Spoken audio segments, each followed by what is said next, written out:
Ça s'est fait donc en 91 avec, grâce à cette console que j'ai achetée en 83 et qui était vouée à la destruction, quasiment. Ouais. Donc j'ai sauvé cette console en 83 qui valait rien. Et puis en fait en 88, t'as Lenny Kravitz qui est arrivé avec Let Love Rule, cet album qui a scotché tout le monde au niveau du son. Parce que là en 88 on était tous dans le numérique, on voulait aller dans le numérique. Et puis tout d'un coup Lenny Kravitz arrive avec cet album qui sonne terrible. Et puis en fait c'était de l'analogue, 16 pistes, enregistrées sur la même console que moi. Et ça, c'est donc des consoles qui étaient à Abbey Road dans les années 60-70. Et les Stones ont enregistré sur cette console dans les années 60-70 quand elle était au studio Pathé Marconi à Boulogne. Écoute, ça a scotché tout le monde cet album.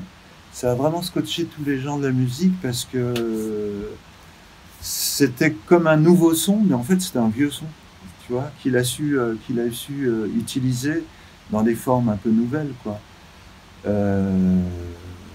Donc l'intérêt, il est venu des producteurs, des artistes, des gens de la musique. Ils se sont dit tout d'un coup, putain, ça sonne ce truc, c'est quoi?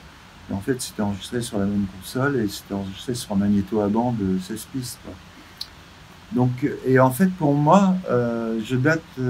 Tu sais qu'il y a un engouement sur le matériel vintage qui est incroyable depuis les années 90. Et pour moi, je date l'engouement du matériel vintage de cet album de Lenny Kravitz, quoi. Et des suivants, parce qu'il a continué sur cette démarche-là avec George Hirsch, je crois qu'il s'appelle.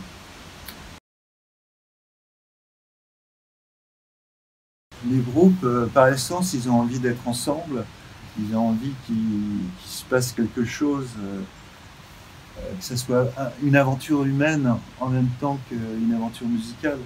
Donc les groupes apprécient d'être là, de manger ensemble, de se faire manger, de dormir, de se consacrer du soir au matin à la musique et à leur album. Les gens viennent en studio 7 jours, 5 jours, 3 jours pour enregistrer un album. Tu vois, à l'époque, jusque dans les années 95-2000, on mettait au moins 3 semaines pour faire un album, quoi. D'accord. Et là, tout a changé, quoi. Les gens, maintenant, un groupe qui n'a pas d'argent, ils répètent leur album, ils viennent ici, l'album, ils sont fin prêts, et ils enregistrent 3-4, et ils enchaînent les morceaux, quoi. Et ils vont finir l'album dans leur home studio.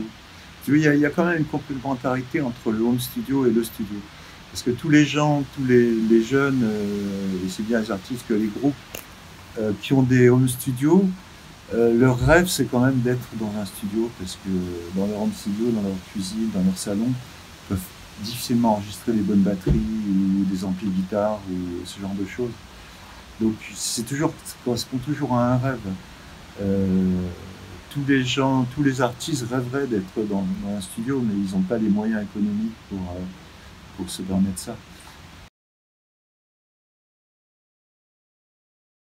Avec Bashung, c'était une totale liberté. C'est-à-dire qu'on était vraiment. Bashung, il avait l'art, mais vraiment un grand art d'induire les choses avec des mots, de créer. Il y avait une espèce de. Il ne créait pas une ambiance parce que l'ambiance, elle était autour de lui déjà là. C'était une espèce d'aura.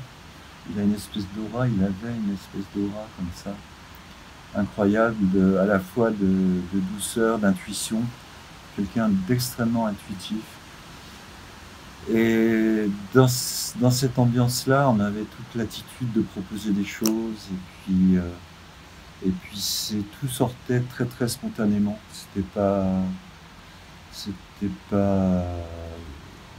Rien n'était jamais calculé, on ne calculait pas qu'il fallait faire quelque chose pour que les gens, pour vendre des disques ou quoi que ce soit, et tout était fait d'une manière très très immédiate et spontanée, quoi.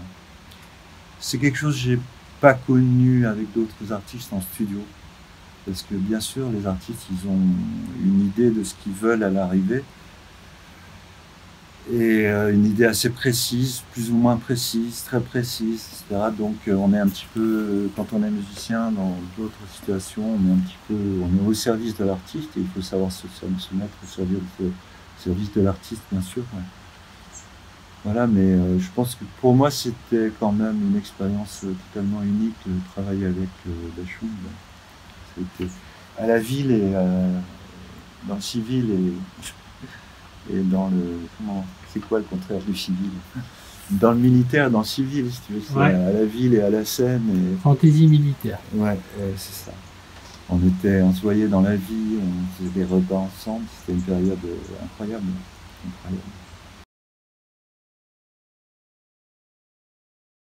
Chaque moment, c'est un grand moment.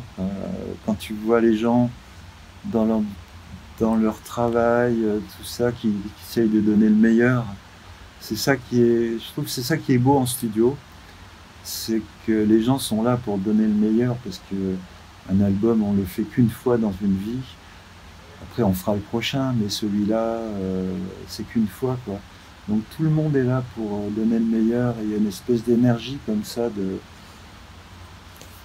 d'énergie positive qui est fantastique. Donc tous les moments, c'est chaque projet, je vois les gens et puis et je baigne dans leur énergie moi-même. Voilà, mais non, j'ai pas d'anecdote. Je raconte très mal les histoires. Il y a 99% de bons souvenirs. Les 1% de mauvais souvenirs, je préfère pas en parler.